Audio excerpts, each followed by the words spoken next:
Hey everybody, I'm outside. I am doing this on the down low. In about an hour, Lace on Race will become the Lace on Race Center for Racial Equity. We will have our very first board meeting and we will be installing officers and board members. This is, without question, the most important day of my activist life, of my professional life, of my life in general. This, though, is not about me. I am quietly and surreptitiously giving a shout out to my incredible staff and leadership team, without whom this would not have been possible. It's a very big deal. This has been in the works for almost a year now. We had known that we wanted to go to a more formal entity, and even though we are less than comfortable with the idea of being a nonprofit, it is absolutely as racist and classist as it was last week, and here are we doing it, right? But this will allow us to do more things. It will allow us to become a fiscal sponsor for grassroots organizations that don't get the love they deserve. It will allow us to be even better and have more reach, and yes, more influence.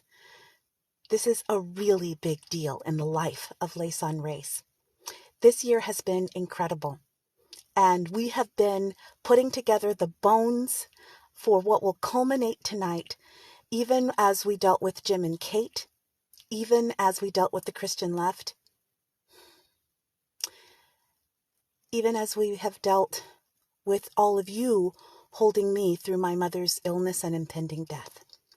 And our pièce de résistance, our magnum opus, the Lace on Race Cafe.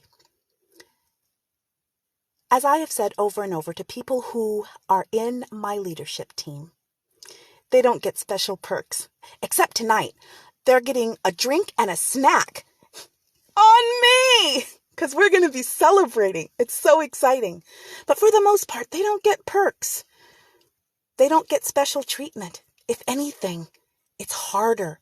I ask a lot of them, and they deliver. What you see at Lace on Race, what you see at the cafe, what you see and what you're going to see at Chef's Table, that's all them. The incredible graphics, the incredible web presence, the engagement that is full of kind candor.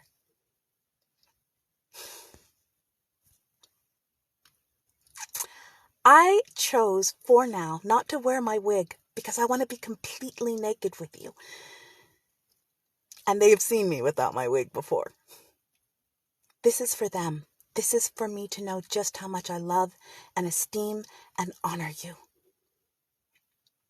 3 years ago, almost exactly, when I pressed the button to begin Lace on Race during Martin Luther King weekend in 2018, I was hoping that maybe I'd write a few articles, talk to a few people, have some limited influence, and that would be that. We had no idea that we would get national coverage. We had no idea that people were going to call us one of the 10 best spaces for racial equity work in the country. That's not me. That's them, as much as it is me. And we're just getting started. So, to my staff, to my leadership team, there are absolutely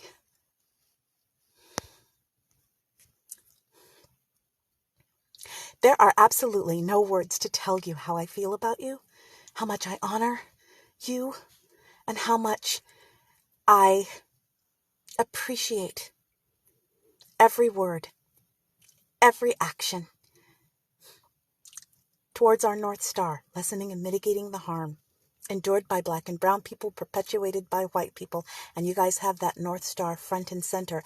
And with this new entity, we are acting in concert with our Western Star, keeping alive the sustainability and the viability and the longevity of Lace on Race. So we're going to enjoy tonight. But then we're going to get right back to work.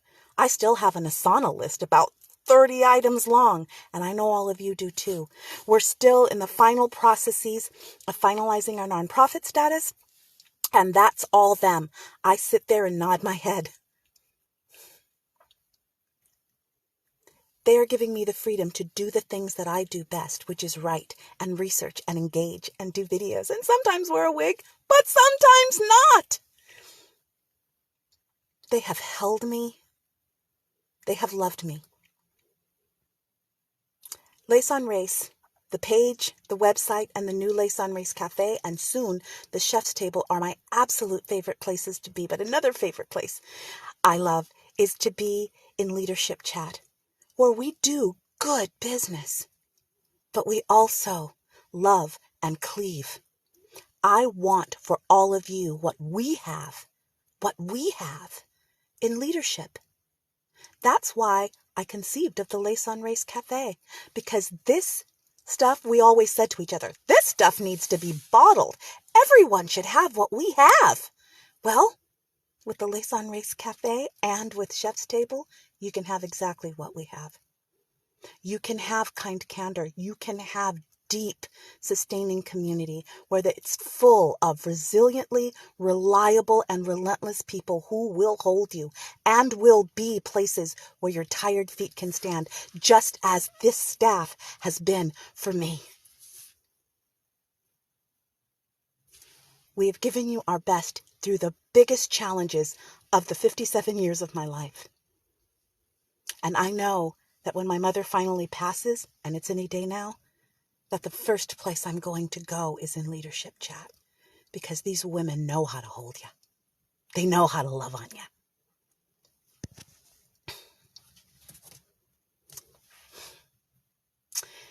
There's more I could say. But eventually I do have to put on a wig and get ready for this meeting, which will be the most important meeting of my life. But in the meantime, between now and when we sit down, and then when we celebrate, and then when we turn off the Zoom chat and get ready to serve more and more and more and pour into more and more people so that we can fill Chef's Table. That's something else entirely. So it took 3 years to get to this space that I never even thought would happen. But here we are. Here we are. And I am so looking forward to the next 3 years, to the next 30 years.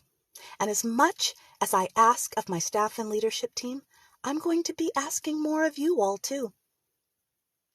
You all need to learn how to be as resilient and relentless and reliable as these women have proven themselves to be.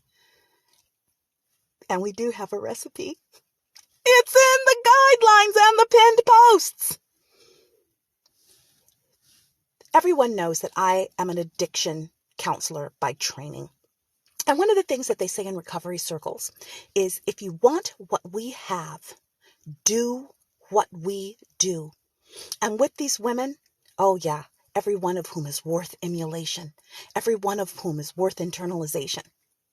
Every one of them. I learn from them every day. I am a different woman and a better woman than I was 3 years ago because of these women. And there are other women who I am looking at and tapping on the shoulder because I want them here too. People like Charity and Charlene and maybe even Hypatia. I hope she's watching. We have a goal in service to both our Northern Star and our Western Star to be the best, the absolute best place on the internet and offline too, because we're going to start doing Lace on Race Live right now in Zoom chats, but eventually I'll be going city to city. If you want what we have, do what we do, and you can't get there if you're just a spectator. You can't get there if you scroll and roll. These women, and this is the miracle, the magic of this. With very few exceptions, I didn't choose them. They chose me. All of you spectators, all of you lurkers, all of my friends and family who have ignored this for the last 3 years, all of you people who are trying to see whether or not they want to dip their toe in the water, I invite you. I challenge you.